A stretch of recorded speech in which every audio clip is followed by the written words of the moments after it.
The United States and Britain have launched strikes from the air and sea against Houthi military targets in Yemen, in response to the movement's attacks on ships in the Red Sea. The basic principle of freedom of navigation is at stake.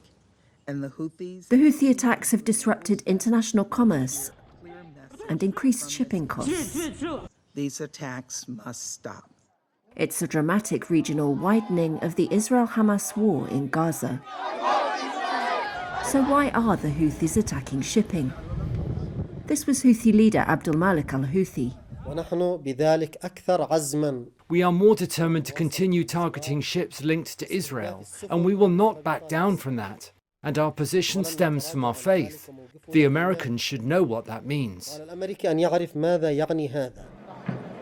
The Houthis say they're showing support for the Palestinians and Hamas, the Islamist group that controls Gaza, in its war against Israel.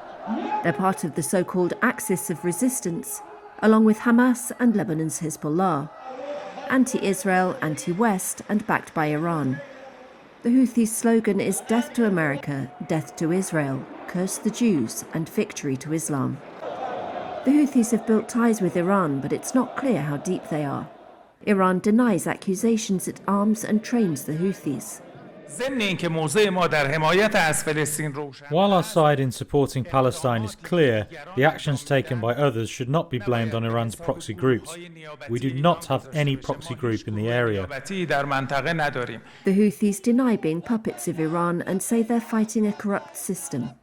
Yemen experts say the Houthis' agenda is in fact mainly domestic.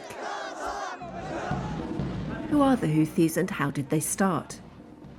In the late 1990s, the northern Yemeni Houthi family set up a religious revival movement for the Zaydi sect of Shiite Islam. The sect once ruled Yemen, but their heartlands in the north were now poor and sidelined. Friction with the government grew and they fought guerrilla battles and a brief border conflict with Sunni Saudi Arabia. Yemen's war began in late 2014 when the Houthis seized Sana'a. Worried by the growing influence of Shiite Iran along its border, Saudi Arabia intervened at the head of a Western-backed coalition.